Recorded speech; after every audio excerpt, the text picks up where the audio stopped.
In this video, we're going to take a look at Organic Studio's James Joyce Hunter Green. Let's jump straight to the end with my opinion.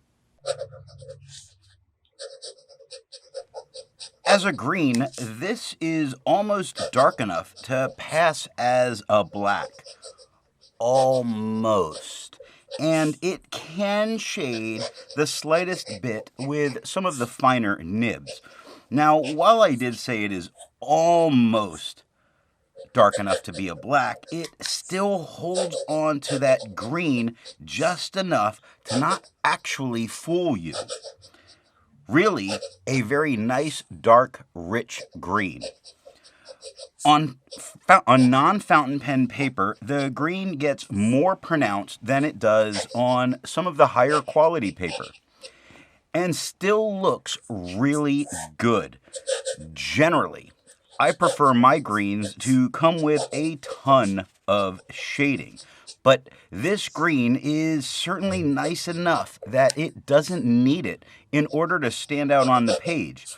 As a green tone, I would really consider this to be a big winner, especially for those people that don't want shading in their inks.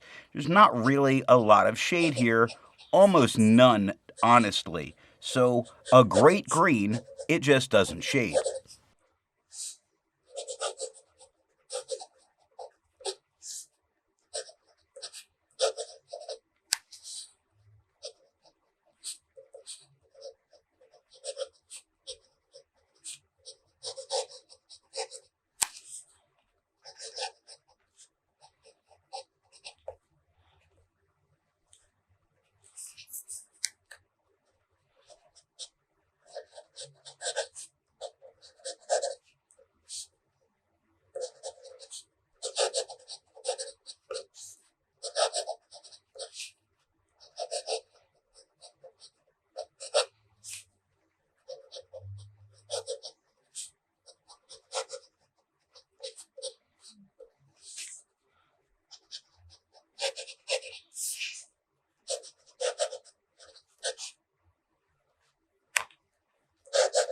I like to change things up by using a different pen each day. Today that pen is a Pelikan M1000 with a fine nib.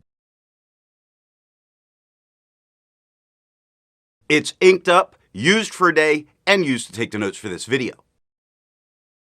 To see how I arrived at that opinion, let's take a look at the first writing sample done on Clairfontaine. Looking at the fine nib, you see that there's no feather, there's no spread. There is a couple of moments that come in shading, like the T in not or the THER of bother. So it's definitely there. It shows up, and when it's there, it looks really very nice.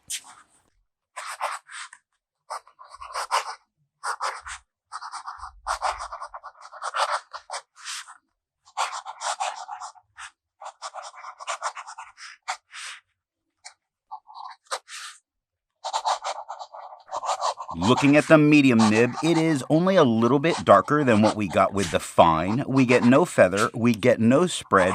We do get intermittent shading through there on this nicer paper. It's made for fountain pens, and it works very well for it. Shows the color very well. You can see how it's almost dark enough to maybe be a black, but holds on to that green tone very nicely.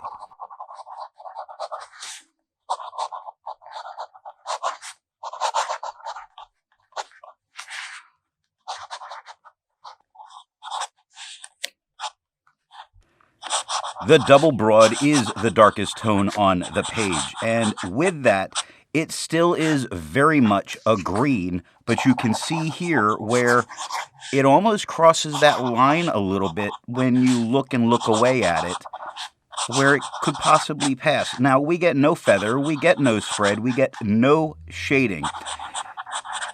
It's nice. I just struggle with the double broads. Looking at the back of the page, you see that we get almost no ghosting for such a dark ink. Really not a problem at all, and no bleed through whatsoever, which is what we would expect with this paper. To have a range of experience with this ink, all of the writing samples are done with a Pelikan M120 Idyllic Blue with a fine nib,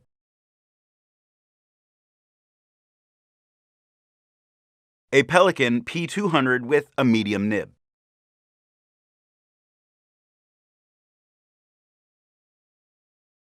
a Pelikan M205 the Duo Highlighter with a double broad nib.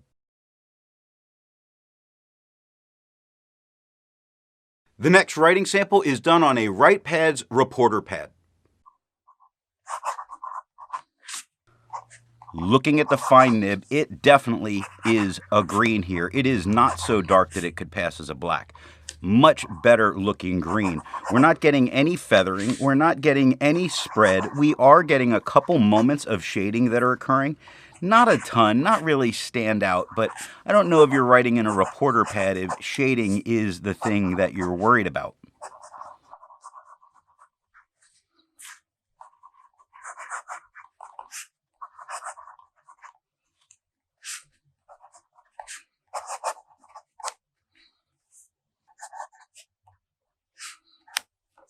Looking at the medium nib, it is a little bit darker than we had with the fine. We don't get any feathering, we don't get any spread, we don't get any shading, and it's just a solid performing green here. And it really did much better with this paper than I was kind of expecting, because I kind of thought it would feather here a little bit, but it didn't. The paper is holding up very nicely to it. So good news with this paper that's not made for fountain pens.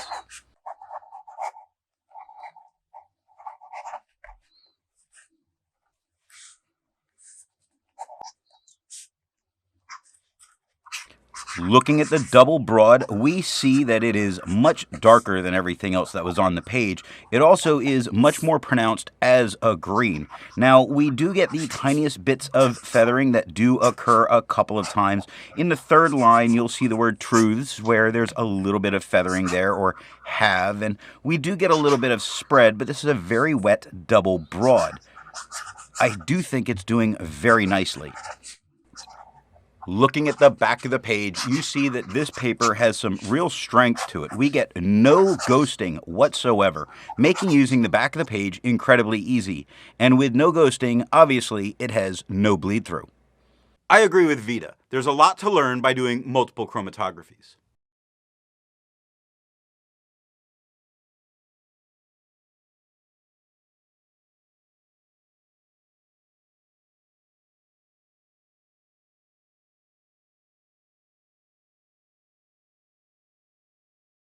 The next writing sample is done in a FieldNotes reporter's notebook. Looking at the fine nib, we get a darker tone than we had on the last paper. Not quite as dark as we had on the Clairfontaine. We're not getting any feathering. We're not getting any spread. Very much a green, not leaning towards being almost too dark. Really does look very nice. We are getting a couple of moments of shading. Really just a light little bit of it. Barely enough to mention, but it is there.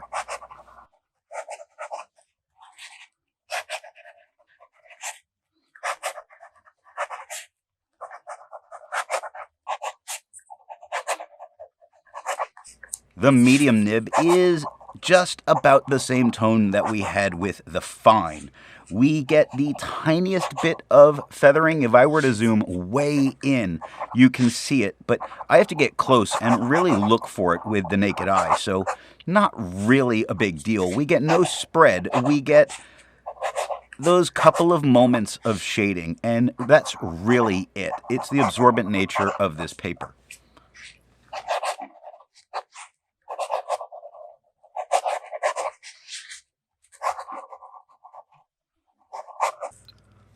Looking at the double broad, it is the darkest tone on the page. It is also much clearer as a green, and we do get some feathering. You see it pretty much all over the place. Very tiny, but it is there, and it gives a very shaky look to all of the writing.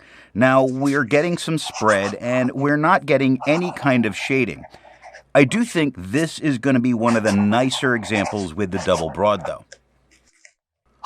Looking at the back of the page, you see a lot of areas where the ink came very deep into the paper, but it never came through the paper, never touched the next page. Also, I do think you could get away with using the back of this page if you wanted to. Resistance tests are done to see how this ink can be expected to perform on the page, and more importantly, how hard it may be to clean from your pen. This smear is allowed to dry for 3 days before testing it. And here we see the results of the resistance test.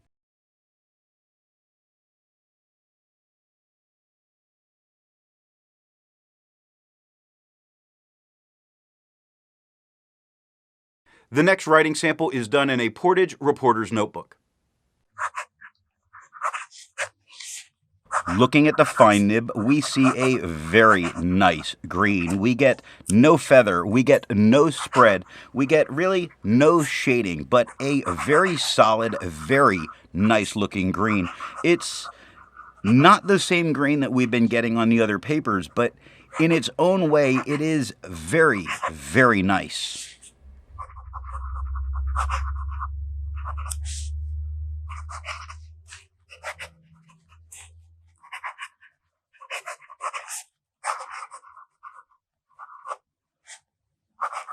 Looking at the medium nib, it is a tad bit darker than we had with the fine.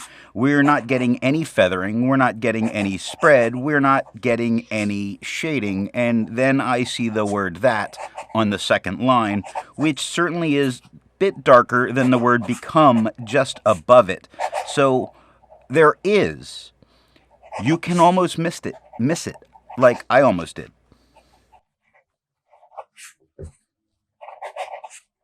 Looking at the double broad, when I go into this kind of paper with that kind of pen, I never expect great things. And we get feather, we get spread, we get no shading. I really wouldn't want to be using that on this, other than doing something like this where I'm just sort of playing around. Now, with that, it is not the same kind of green that we had on the other papers. It is a very dark green, darkest on the page, much darker than before. Looking at the back of the page, there's a lot of areas where it looks like it's come very deep into the page, and it looks like it would almost come through, but it did not. It never touched the page underneath, so there's no problem there. I'm just not sure that with the medium or the double broad that you could use the back of the page, but with the fine, you certainly could if you wanted to. So it's doing really well. With over 1,000 inks reviewed, let's take a look at some color comparables. Here is Levenger Always Greener.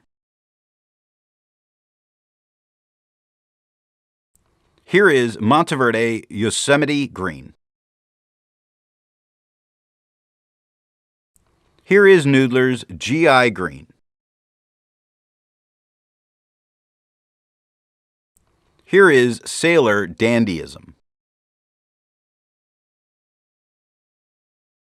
The next writing sample is done in an Office Depot reporter's notebook.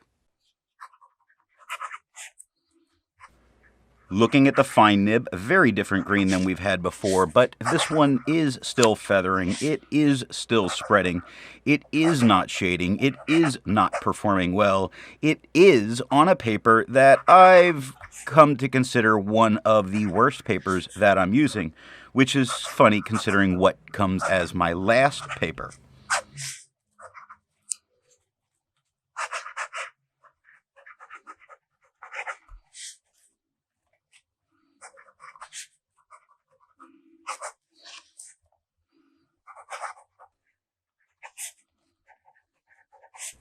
Looking at the medium nib, it is just a tad bit darker than we had with the fine. We do get feather, we do get spread, we do not get shade, but it does maintain being a green ink, so I guess you could call that its positive. I mean, if this was what I had to use for paper, this would not be the ink that I would want to use.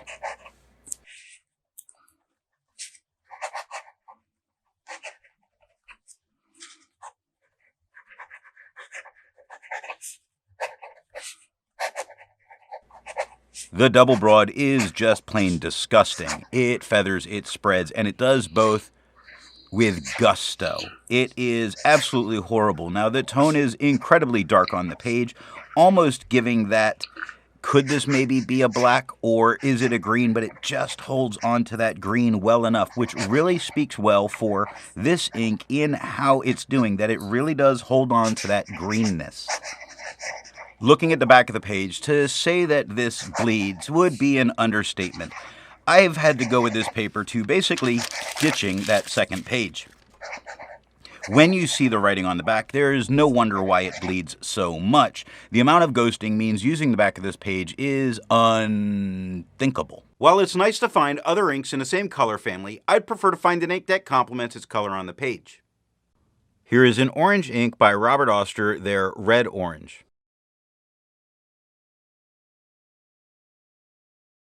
Here is a purple ink by Monteverde, their Purple Mist. Here is a black ink by Noodler's Texas Black Bat.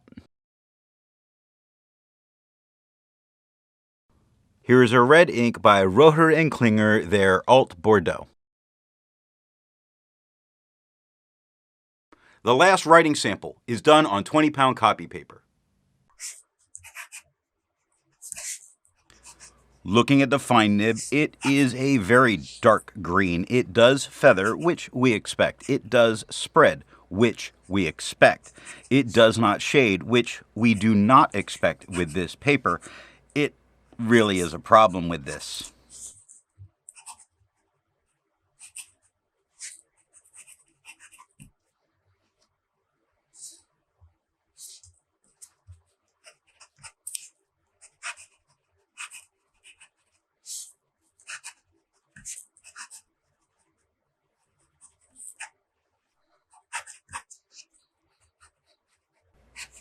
Looking at the medium nib, it is a little bit darker than we had with the fine. It feathers, it spreads, it does not shade. It's not gross.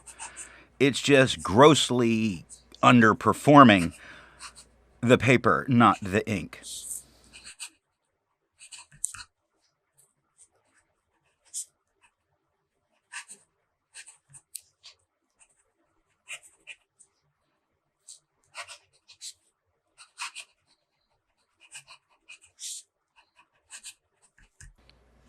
Looking at the double broad nib, we were talking about gross as we ended the last sample, and this is gross with its amount of feather, its amount of spread. It looks like a marker. It looks horrible. There's no shading. It is a very dark green, and as a marker, I guess it could pass. As a pen, don't use it. Looking at the back of the page, you can see that there's a bunch of spots that I circled from the double broad that bled through and touched the page underneath. Now, there were none from the fine or the medium, which is a little surprising because it all basically looks just as bad. But while you can't use the back of the page, at least the fine and medium, you're not going to destroy the next one. So what nib and pen do I think is going to give the best writing experience with this ink? I would go with a very wet, fine, or medium nib to give that really nice, dark green that makes you want to think about a black, but definitely is a green tone. Now, I did notice that the much wider nib, like that double broad, the tone is especially satisfying. Just don't use it with a reporter's notebook. That would be plain stupid. Looking at myself here.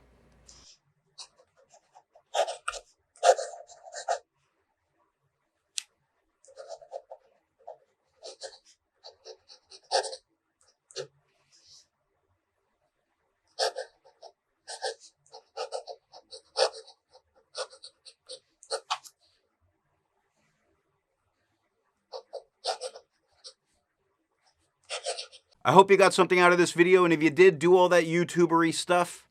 Thanks for watching.